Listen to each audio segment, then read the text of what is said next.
Welcome to the Advocast, where we discuss all things customer advocacy.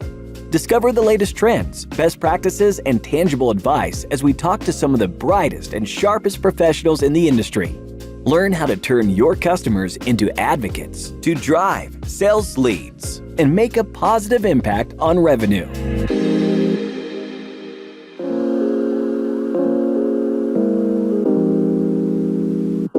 Hey Vlado, welcome to the Advocast. It's lovely to have you here.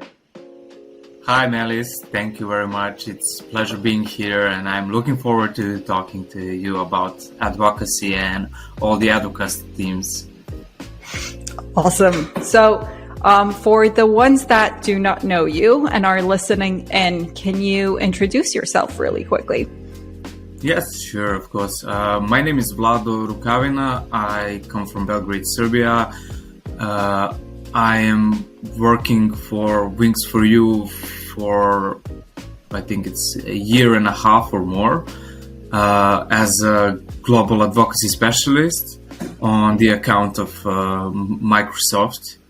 And I've been covering products and advocacy for products such as Microsoft Azure and Dynamics 365 business apps, and Microsoft services as well. So Microsoft consulting services as well. So it's a really interesting portfolio of technical products. What else should I say? I love cats and dogs. I think I'm a kind of collector of abandoned animals. That's actually really nice to hear. Yeah, thanks. So, and if anyone wants to adopt a kitten, I have like 4 of them now next to this building. So please leave your contacts for wonderful kittens here. Awesome. So anyone close by to Vlado can adopt a kitten from him. But wonderful. So Vlado, you gave a really nice view into what you're doing. And I really want to understand what got you started in customer advocacy. Like, how did you come across such a niche industry in itself, right? Not everyone understands customer advocacy, but also the role that you're doing with all of the technical products you were talking about. It's very extensive. So can you tell us more about that? Well, I think it has a really deep connection with my previous working experience and with my personal passions. So let me first unwind that connection with my previous experience. I have been working for Microsoft here in Serbia for 2.5 years in Microsoft philanthropy's branch. That is a part of Microsoft that is dedicated towards helping nonprofits and how do you say non-profitable organizations and charity organizations to have all the support and donations that they can get. So I have been in the role of philanthropist coordinator for Microsoft for a year and a half. And during that time, I was not only working on charities and nonprofits, I also worked in a Microsoft communications team, where I have been dealing with communications, PR, and other initiatives like that to support the Microsoft initiatives. So during that time, I was heavily involved in PR for Microsoft education part, working on to promote customer solutions and just voices of the customer towards public eyes in 24 countries of Microsoft multi-country region, which is Central and Eastern Europe. So during that time, my first contact with customer advocacy came to Voice of the Customer program and customer stories that were really a great source of PR material for our communications team. So we have already the assets and we used them to promote the stories of customer and Microsoft towards the public, towards the press, and towards media in general. So that is like one of my first touches with customer advocacy. And the personal connection to customer advocacy is really my personal passion to help other people. That's why I started doing Microsoft philanthropies at first. And by doing advocacy, you really are helping all sides of the how do you say, of the deals, and you help your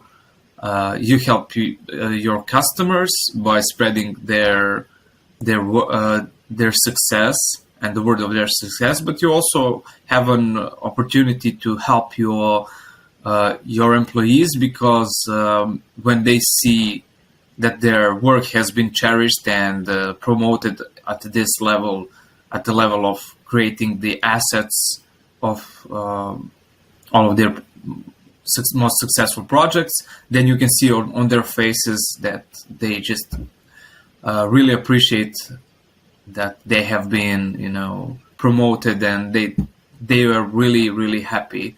I can confirm that from the first point, because I have been involved in some of the promotions of customer advocacy stories while I was at that position in the communications and philanthropies team. So that's wonderful.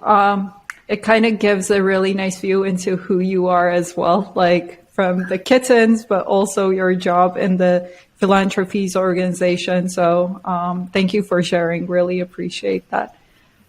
So thank you. Nice. When I think about, your journey from philanthropies team being, involved with creating the stories and sharing that, amplifying them through, all of the marketing and sales activities, most likely, and then going into the reference management job, I'm sure that you have these proud moments. And most likely there are a couple of them, but is there one that, comes to mind when I ask this that you can share with us? Yeah, sure. And I think that I already commented on your fantastic Customer Stories Friday, which is like started, and then I can say now it is one of my favorite trends on the whole LinkedIn. Thank you. Yeah, it's an amazing space, and everyone should just drop by on the hashtag Customer Stories Friday, right? That's the hashtag. So I already shared that one, that from my very, very first contact with Customer Story was when I was just starting as an intern in Microsoft Serbia, and there was this general manager lady who came here to have a global meeting with all the employees, and the folks from the office that have been working hard with big energy supplier, energies and utility supplier here in Serbia. They had this story, and with the video and infographics and everything, and they presented it and played the whole story and talked about it, and you could see on their faces that they were so proud of this project. And that's when I was first exposed to the power of advocacy, because you just could see on their faces how proud they were, because they have been working so hard on this project, and somebody came and asked them to film a evidence movie about what they did and how they did.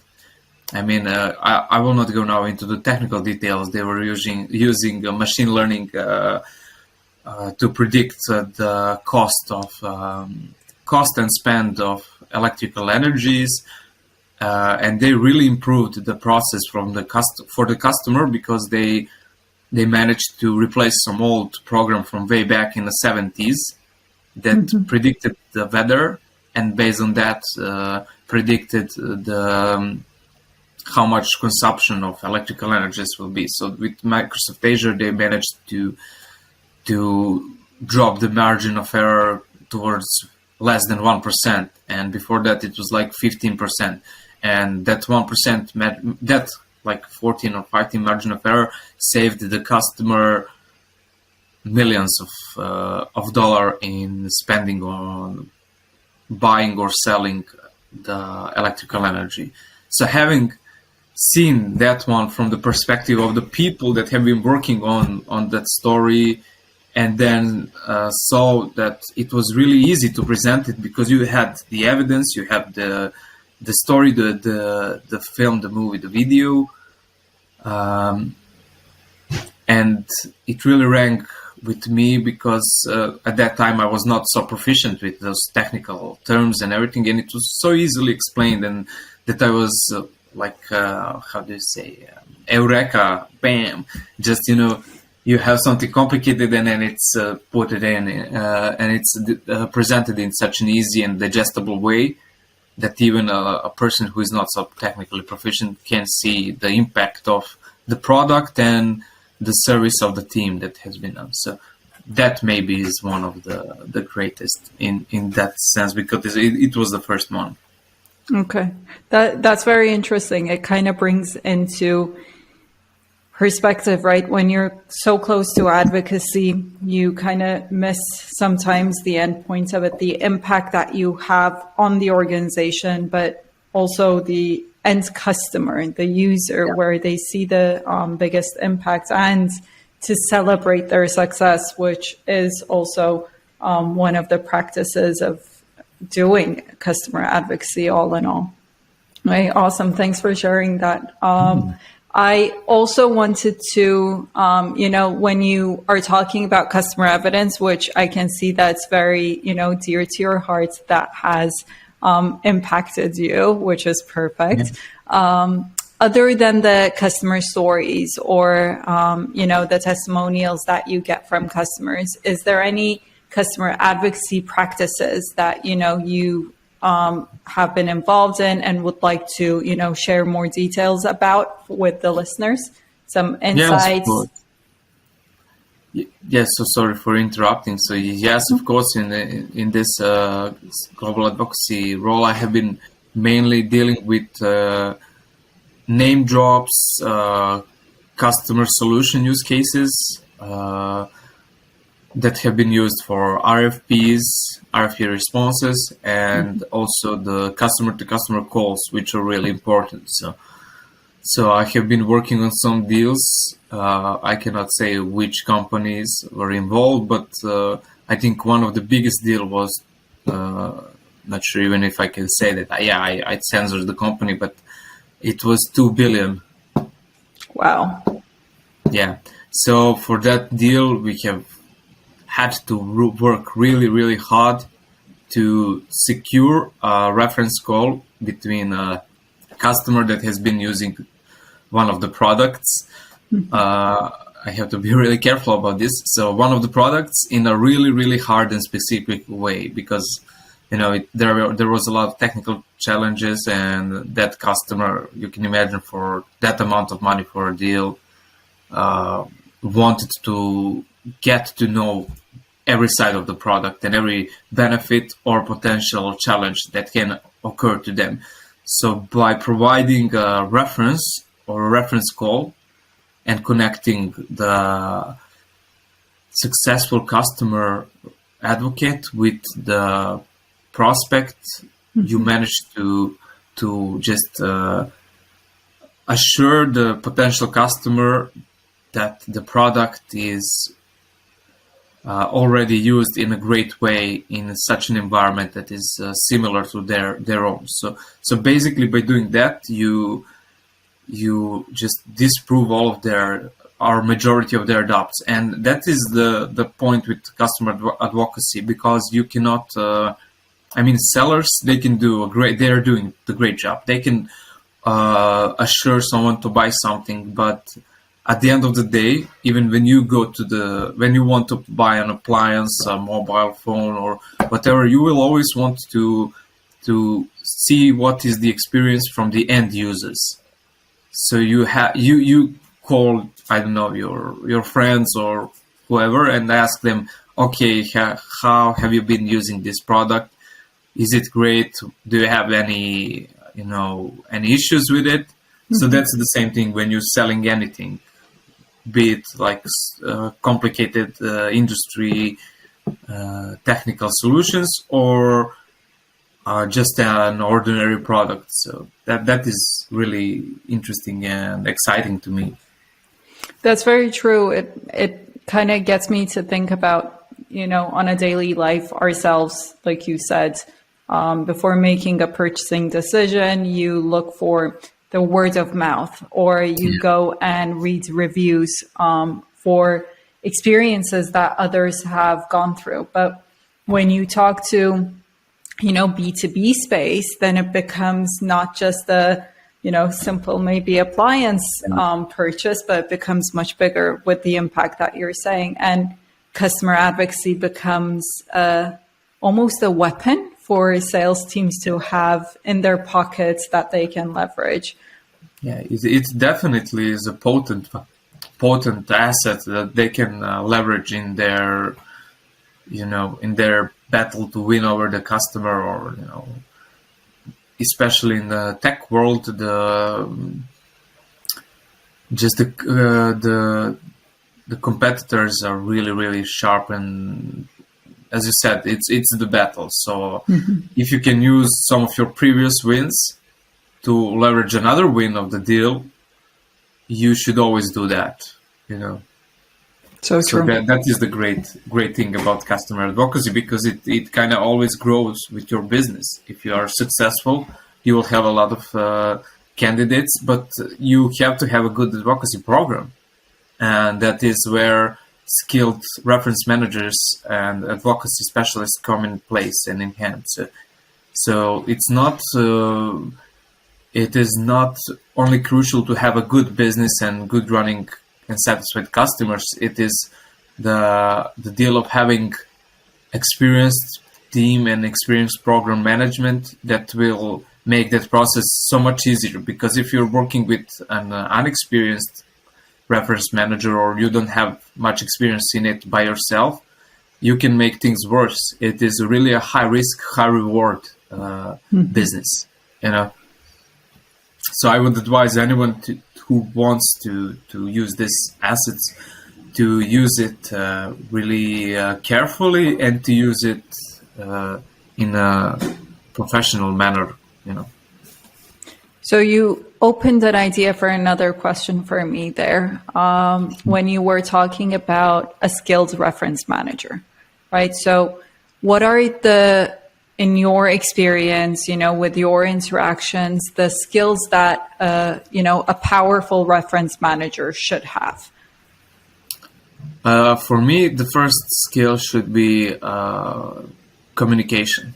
Communication is the number one skill a reference manager should have, or customer advocacy specialist, however you want to phrase it.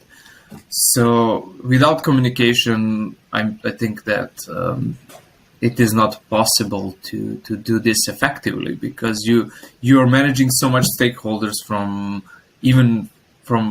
sellers and customers up to, I have been contacting with even, I think it's C-level executives.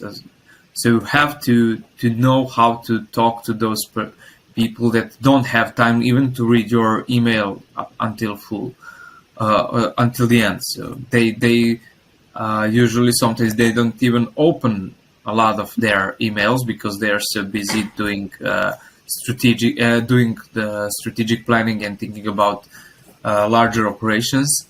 And you have to be persuasive, and you have to be open and honest enough to get the account executives or account directors on your side, and on your side to help another seller accept to contact his customers. So that is, for me, number one skill. Okay. I really appreciate that. And you are a wonderful communicator. So you got it. Thank you very much. So one more thing, in regards to, like you said, you've been doing and involved with customer advocacy and, whether it be the customer stories or whether it be the reference management role with supporting sales organization with their deals, whether C2C, etc. So what would you give as a tip for a newcomer into customer advocacy? Or it can even be to a seasoned, just as a reminder from, how to be successful in their roles and to have impact, because that at the end of the day is one of the pillars of success. So basically, be persistent and be open and honest about what you want and what you need. For example, there have been a lot of times when seller just requests a call for his customer, but he does not provide enough information for me to make a decision about which reference or which advocate would be the most suitable one. So you really have to be open and honest about everything that you do. You need to go back to that seller or CSM and say to him that he needs to give you more information. Even sometimes they don't have the information by themselves. They just receive a request from their customer who asks them, okay, bring us this customer and this, and they do not provide more information. So you have to go back to that requester, to that seller, and ask him to just consolidate with their customer, bring you all the information that you need. Because if you don't have all the information, you cannot contact other advocates, because you will be just wasting their time. So just be open and honest and persistent. Persistency is really the key. Okay. And in your response, I hear, going back to the skill sets of communication, persistency, being open and honest. I guess it also comes with transparency. So communicating that transparency. Awesome. Wonderful.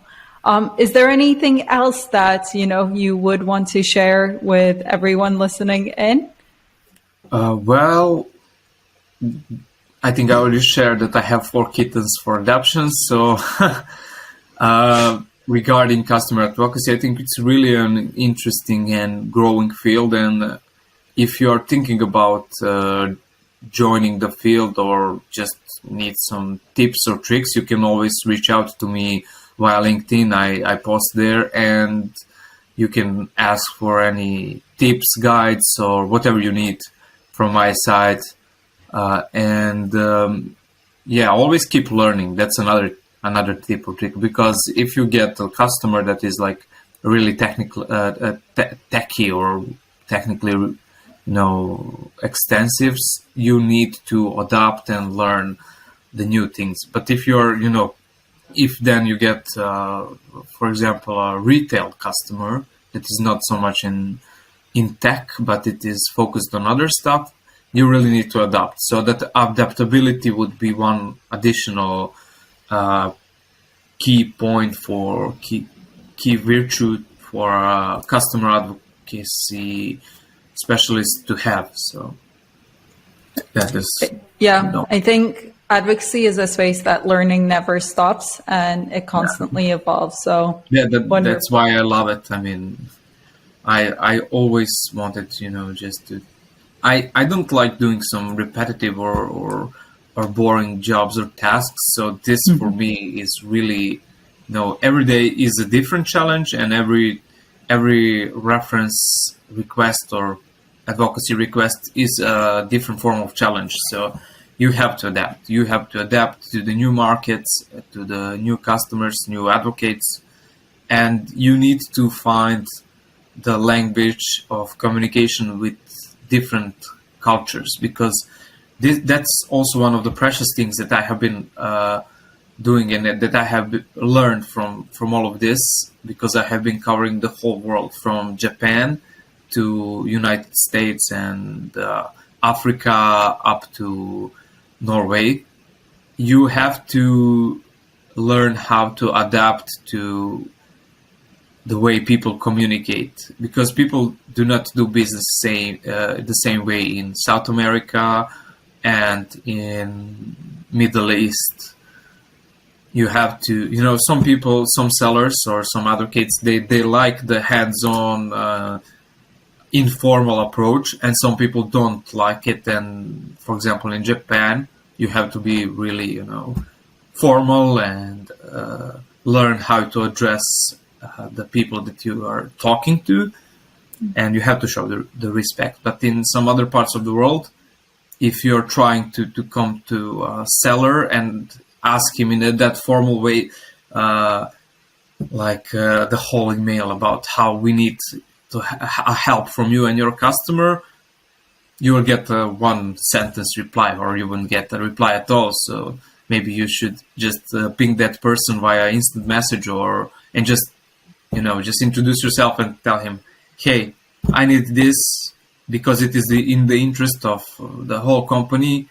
And before all of that, you first need to, get the human touch in. You need to ask him how he's doing, or how his day is going, or, just those little things that make every one of us human. So you need to master the intercultural communications. So that's not easy thing to do. Yeah, and the countries and the regions that you talked about are very diverse in themselves. Like you said, Japan versus maybe a MIA customer would act very differently in certain situations. So having that cultural knowledge, knowing the nuances, I'm sure is only beneficial, not to any role, but, to customer advocacy especially.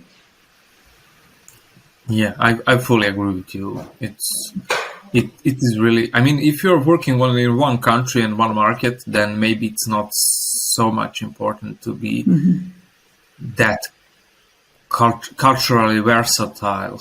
Maybe that's a good word, I don't know. But if you're working for a company that is, worldwide, you certainly need to be adaptable and open about the different way of communications that are accepted around the globe. So. Oh, and Vlado, before I let you go, I do have one final question for you. So if you were to make a t-shirt with an advocate marketing message on it, what would it be? Oh, you got me on the spot here. So just let me think a bit.